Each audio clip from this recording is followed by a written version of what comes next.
자, 이번엔 민주당 얘기로 넘어가겠습니다. 더불어민주당이 오늘 김건희 여사 특검법을 발의하기로 했습니다.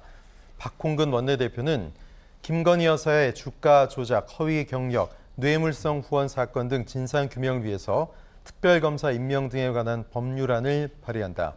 무혐의와 불송치로 가려지는 진실에 민심의 분노가 들불처럼 일어나고 있다. 국민의힘 대승적 동참을 해라, 이렇게 얘기를 했습니다. 자, 대표 발의자는 박홍근 원내대표고 김건희 여사 특검법 공동 발의자 명단에 169명, 민주당 의원 전원이 다 들어간다고요? 네, 그렇습니다. 아마 이제 어떤 결의 뭐 이런 걸 보여주려고 하는 것 같아요. 169명이 다 공동 발의자. 보통 이제 10명 이상만 공동 발의하면 발의가 가능함에도 불구하고 민주당은 전원이 이름이 다 들어갔다고 하는 것은 이게 민주당의 의지고 뜻이다. 전면전이다, 전쟁이다. 뭐, 예. 전쟁이란까지 저는 개인적으로 표현하고 싶지 않은데 전면전은 맞는 것 같아요. 예, 그러니까 지금 그 이재명 대표에 대해서 이제 여러 가지 고소고발 사건 또 검찰이 수사를 하고 있고 이게 윤석열 정부의 정치 탄압이다 이렇게 규정을 했기 때문에 거기에 대응하기 위해서 특검으로 갈 수밖에 없다. 즉 불공정한 검찰의 수사를 그냥 볼 수 없고 이런 상황이라고 하면 특별검사를 임명해서 공정한 수사를 해야 된다라고 하는 그런 프레임으로 접근하는 것 같습니다. 그리고 이제 윤석열 정부의 가장 그 약한 부분이 사실은 김건희 여사 관련한 부분이에요. 그렇죠. 그리고 최근에도 계속 이제 이슈가 나오고 있잖아요. 어제도 논문 표절 관련해서 또 발표가 나왔고 그 전에 도이치모터스 관련해서 녹취록이 나왔고 이러면서 끊임없이 김건희 여사 관련해서 여러 가지 의혹들이나 이슈들이 나오고 있는 상황이기 때문에 국민적으로도 이 부분이 어느 정도 공감대를 형성할 수 있다고 판단한 것으로 보여집니다. 그래서 아마 169명이라는 전체 의원의 발의자 명단을 통해서 민주당이 결의를 보여주는 것 같고 국민적 동의를 얻어내기 위한 동력을 확보하기 위해서 그렇게 아마 모든 의원들이 참여하는 그런 발의안으로 법을 발의한 게 아닌가, 특검법을 그렇게 생각이 됩니다. 예, 내일 모레부터 추석 연휴인데 추석 연휴를 앞두고 민주당이 부랴부랴 속도전을 냈습니다. 김건희 여사 특검법을 발의했는데 이종훈 평론가님, 속내가 뭐라고 보세요? 연휴 앞두고요. 뭐 1차적으로는 역시 추석 밥상머리 민심 장악. 올려놓겠다. 예, 그거죠. 그러니까 지금 사실은 이제 이재명 대표가 대표로 당선된 이후 어떻게 보면 첫 번째 단체 행동입니다. 자, 그러니까 이제는 우리는 원팀이고 대오를 딱 전열 정비를 다 끝낸 상태고, 자, 그러니 이제부터는 그야말로 전쟁이다. 이렇게 가는 거죠.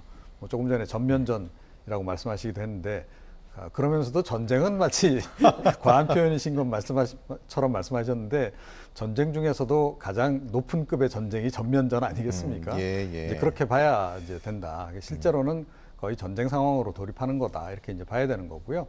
민주당 입장에서는 이 특검법이 이 통과가 돼도 좋고, 만약에 이게 통과시킨 상태에서 대통령에게 넘어갔는데 대통령이 거부권을 행사해도 좋고, 어느 쪽이든 손해볼 게 없는 카드다. 이렇게 지금 보고 있을 겁니다. 그래서 일단은 이번에 이걸 이슈화하는 것, 그것만으로도 이 추석 민심 장악에는 충분하기 때문에 이거를 일단 좀 속도전으로 처리를 한 것으로 그렇게 보입니다. 네, 이런 가운데 좀 전에 최진봉 교수께서 언급을 잠시 해주셨습니다만 김건희 여사의 논문을 검증한 국민검증단이 표절의 집합체다, 이렇게 결론을 내렸습니다.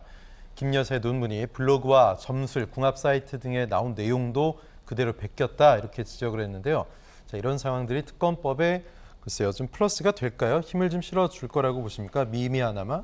그러니까 제가 보건대는 상대적으로 과거에 있었던 사안들은 최근에 불거진 거에 비해서는 국민들이 관심을 좀 덜 갖는다, 이렇게 생각합니다. 네. 이미 지난 일이니까. 그렇죠. 굉장히 세월이 오래 흐른 그런 사안이기도 하고, 오히려 휘발성이 높은 것은 최근에 불거진 관저 공사 특혜 관련한 그런 의혹이라든가 또는 귀금속과 관련한 의혹이라든가 이런 부분일 가능성이 더 높다라고 봐요. 진짜 초대한 명단 관련해서. 그렇죠. 그러니까 국민들은 대통령 되기 이전에 논란이 됐던 부분은 어찌됐건 대선이라고 하는 과정을 한번 거치면서 표심으로 한번 심판을 한 거나 다름없잖아요. 그죠? 그렇죠.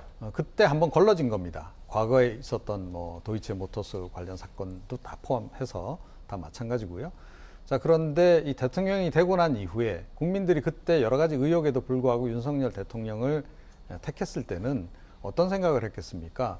자, 과거에 참 여러 가지 의혹도 많고 잘못이 많은 것 같은데 일단 우리가 그걸 덮고 넘어가겠다. 그 대신 대통령이 되고 나서는 잘해라. 네. 그런 의미가 담겨 있는 거 아니겠습니까? 또 김건희 여사에게도 마찬가지였다라고 저는 봐요. 국민들 입장에서는 이제 지위가 달라지잖아요. 그죠? 그러면 이제부터는 그러지 마세요라고 하는 의미도 담아서 이번에 선택을 한 거다라고 저는 봅니다. 또 본인이 뭔가 자숙하고 조용한 내조를 하겠다 이렇게까지 그렇게 얘기를 또 했었잖아요. 선거 과정에서 이야기한 바도 있고요. 예. 그렇다면 더더욱 그러니까 이 대선 끝나고 나서 이런 일이 없었어야 되는 거죠. 그야말로 무결점 상태를 유지를 했어야 되는 건데 네. 무결점 상태하고는 상반되게 오히려 합리적으로 생각하더라도 상식적으로 생각하더라도 이해가 안 가는 행동들이 지금 불거진 거 아니겠습니까? 연달아 터져 나오고 있으니까. 이제 그런 거 부분에 대해서는 국민들이 지금 굉장히 분노하고 있다는 거예요. 윤석열 대통령을 좋아하는 분들조차 적극적으로 지지하는 분들조차도 이 부분에 대해서는 고개를 갸우뚱하고 있는 겁니다. 지지를 철회해야 되나 말아야 되나? 뭐 이미 상당수의 국민들이 지금 지지 철회했습니다. 중도층 또 핵심 지지층 중에도 일부가 지금 지지를 철회한 상태예요. 예. 자, 그렇다라고 한다면 이 사안을 과연 어떻게 접근해야 되겠는가 하는 건 답이 좀 나와 있는 상태인 거죠. 네. 그런데 뭐 잠시 전에 언급이 좀 됐습니다만 특검법이 발의되더라도 실제로 시행될지는 미지수입니다. 일단 국회 상임위원장 김도부 위원장인데 여기서 일단 1차 문제가 생길 수 있고 또 설사 본회의까지 상정이 돼서 처리가 돼도 대통령이 거부권을 행사하면 특검법이 무산이 되는 겁니다. 사실 그렇게 되는 순간이어도 민주당은 손해볼 게 없다. 뭐 오히려 이런 입장이잖아요, 지금. 그렇죠. 예. 왜냐하면 이제 김도우 위원장이 법사위원장이 상정은 안 할 수가 있겠죠. 네네. 그것도 사실은 상당히 부담이 돼요. 국민의힘 그렇죠. 입장에서는. 그러니까 왜 뭐가 그러면 뭐 아쉬워서 또는 뭐 이런 표현이면 뭐가 숨길 게 있어서 네. 이렇게 이미지가 생길 수 있거든요. 왜 못하게 하지? 만약에 문제가 없다 하면 특검으로 가서 특검이 명명백백하게 밝혀가지고 문제 없으면 문제 없다고 나오면 될 텐데 예. 저렇게 숨기는 걸 보면 뭔가 뭐가 있는 거 있나? 아닌가 이렇게 예. 생각이 될 수 있는 거죠. 또 만약 거기를 정말 그 민주당이 예를 들면 그 사유권을 받고 가지고라도 통과시켰다고 치겠습니다. 그리고 나서 대통령이 만약 거부해 보세요. 더 부담스럽죠. 그렇죠.